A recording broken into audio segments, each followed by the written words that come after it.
BJP को बड़ा झटका गुजरात से लगा है। सोचिए, गुजरात में एक महत्वपूर्ण सीट है जहां प्रधानमंत्री ने चुनाव भी लड़ा था लोकसभा का। चुनाव के बाद उन्होंने बनारस से भी जीते थे और उसके बाद वो गुजरात के उस सीट से भी जीते थे, और जिस सीट पर अब उनके कैंडिडेट, उनके चहेते कैंडिडेट ने चुनाव लड़ने से इनकार कर दिया है।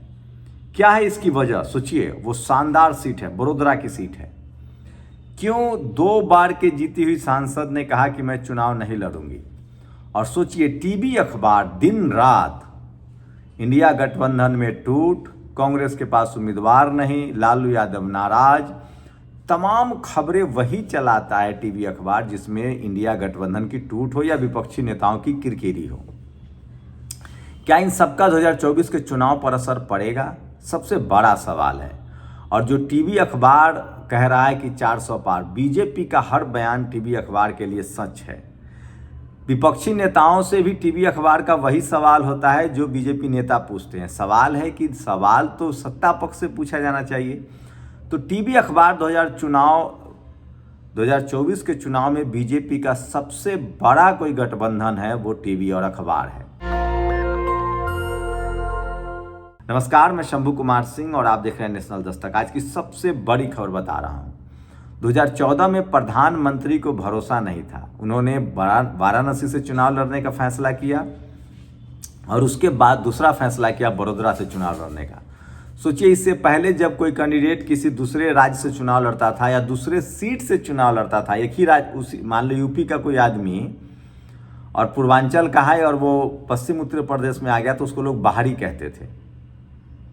लेकिन नरेंद्र मोदी से कभी किसी ने सवाल नहीं पूछा कि आप बाहरी हैं कि भीतरी हैं। सोचिए, सिंबॉलिक राजनीति में विपक्षियों ने कैसी गलती की, वो भी बताऊंगा। बनारस से एक सेना के जबरिया रिटायर कर दिए गए जवान ने चुनाव लड़ने की कोशिश की थी, जो ओबीसी कम्युनिटी से हरियाणा से आते थे। उनका चुनाव पर्ची रद्द कर दिया गया था 2019 में। उन्होंने सेना में कुछ खाने को लेकर शिकायत की थी, बाद में उनकी नौकरी चली गई थी। तो दरअसल विपक्षी दल अपनी गलतियों का खामियाजा भुगत रहा है, नहीं तो बीजेपी को हराना इतना आसान, इतना भारी भी नहीं है। क्योंकि तमाम विपक्षी दल के जो पार्टी चल रही है वो प्राइवेट लिमिटेड की तरह, वो कैंडिडेट के चुनने में गड़बड़ियां कर रहे हैं। खैर, उस पर बात करूंगा, लेकिन सबसे पहले आपको बताता हूं बड़ोदरा सीट की कहानी, जो बीजेपी को सबसे बड़ा झटका लगा है और कैसे अरविंद केजरीवाल की गिरफ्तारी के बाद खेल पलटने लगा। दिल्ली में एक मैसिव प्रोटेस्ट चल रहा है, खासकर आईटीओ के पास, जो बड़ी जगह है जिसे आज़ादी का पार्क कहते हैं, और उस जगह उनका प्रदर्शन चल रहा है और पूरे विपक्षी दल जो है वहाँ एकजुट है। बिहार में कोई लड़ाई नहीं है कांग्रेस आरजेडी के बीच, सब तरीके से। लेकिन टीवी अखबार की खबरें अलग चल रही है।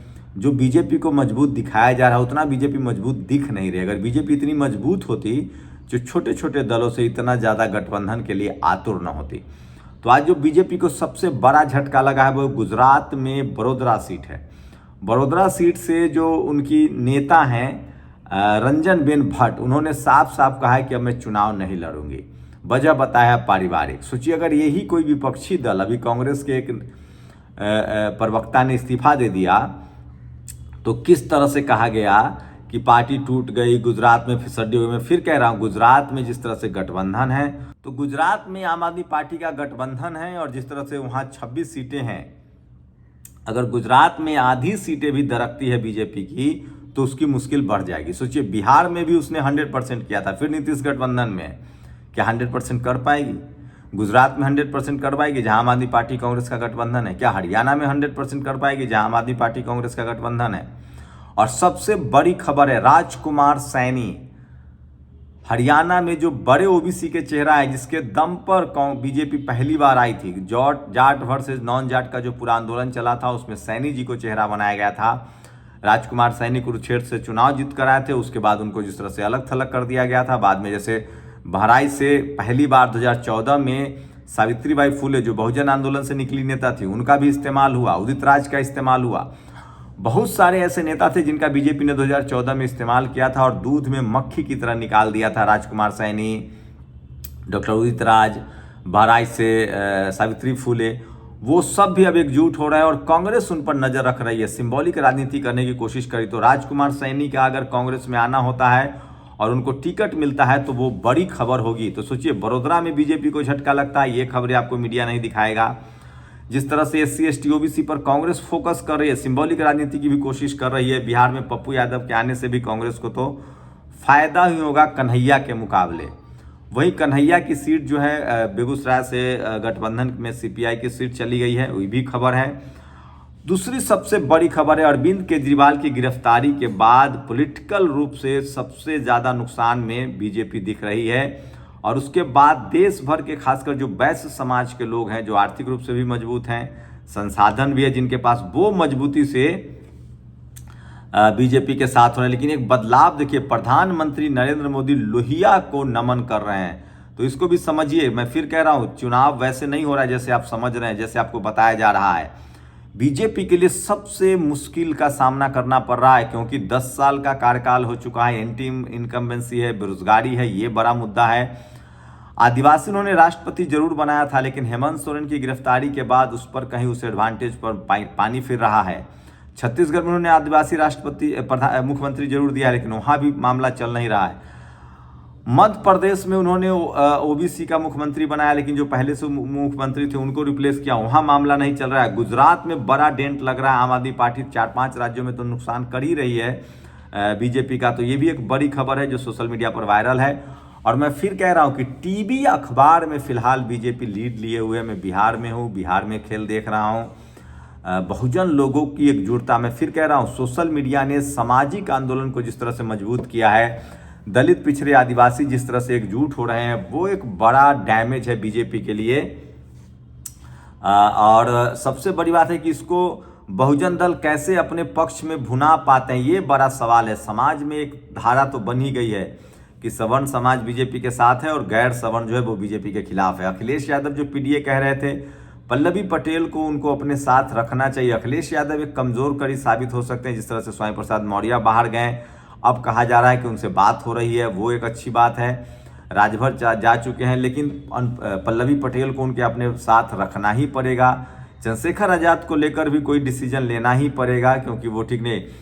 BSP से भी एक खबर आई है, BSP ने इंदू चौधरी को टिकट दिया है। BSP यूपी में कुछ सोशल एक्टिविस्टों की तरफ अब मुड़ी है, बहुजन आंदोलन की तरफ मुड़ रही है। जो कांसीराम साहब का फॉर्मूला था उस तरफ मुड़ रही है, तो वो भी एक अच्छा संकेत है। इंदू चौधरी को उन्होंने टिकट दिया है। सिंबॉलिक राजनीति करने में बीजेपी का कोई तोड़ नहीं है, उसके तोड़ की राजनीति ही कांग्रेस को, RJD को और सपा को करना पड़ेगा। तो सिंबॉलिक राजनीति में BSP भी अब आगे आ गई है और BSP ने इंदू चौधरी को जिस तरह से टिकट दिया है वो एक शानदार कोशिश है। भले BSP को तेलंगाना में झटका लगा है, उनके अध्यक्ष जो हैं वो BRS में चले गए हैं, लेकिन यूपी पर BSP ने सिंबॉलिक राजनीति की। अखिलेश यादव कमजोर कड़ी हो रहे हैं, लेकिन उन्होंने जिस तरह से आजम खान से मुलाकात की। लेकिन ये वो खबरें हैं, तमाम विपक्षी दलों के पास अपना टीवी अखबार नहीं है। तो बीजेपी के साथ सबसे प्लस पॉइंट है कि उनके पास टीवी अखबार है और दिन रात खबरें बनाई जाती है विपक्षी दलों की टूट की, विपक्षी दलों की कमजोरी की। पब्लिक के दिमाग में भरा जा रहा है कि सवर्ण समाज तो माइंड सेट है, उन्होंने तय कर रखा है कि हमको बीजेपी को वोट देना है। बहुजन जो SC ST OBC किसान अल्पसंख्यक है, उनको लगातार रात दिन समझाने की कोशिश हो रही है टीवी के जरिए कि बीजेपी 400 पार, बीजेपी 400 पार। अब इस देखना है कि विपक्षी दल जो है वो कितना मैनेज करते हैं। हाँ, पैसा एक मुद्दा है, इलेक्ट्रल बॉन्ड भी घर घर तक पहुंच गया है, ये भी बीजेपी के लिए एक नुकसान है, लेकिन टीवी अखबार उसके साथ बना हुआ है। लेकिन सोचिए, राजकोट में, गुजरात में जब उनके कैंडिडेट टिकट नहीं ले रहे हैं, पवन सिंह ने मना कर दिया था, यूपी में कुछ टिकट मना किए गए हैं, बिहार में बीजेपी के लिए बड़ी मुश्किल दिख रही है। बस सवाल ये है कि जो सिंबॉलिक राजनीति बीजेपी करती है उस तरह की राजनीति भी करनी पड़ेगी।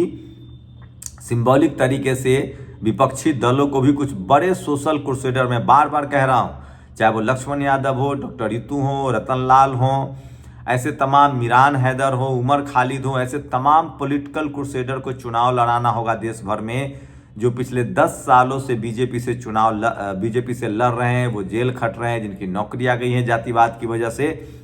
तो ऐसे पॉलिटिकल क्रूसेडर को चुनाव लड़ना आना पड़ेगा। और इस मामले में बसपा ने अपना कदम बढ़ा दिया है, इंदू चौधरी को उसने टिकट दिया है BSP ने, और इसी तरह से मैं बता रहा हूं कि कांग्रेस को, आरजेडी को करना पड़ेगा, सपा को करना पड़ेगा, अपने गठबंधन में भी सबको बढ़ाना पड़ेगा, दलित पिछड़े आदिवासी नेताओं को एकजुट करना पड़ेगा, जो केजरीवाल ने गुजरात में किया है।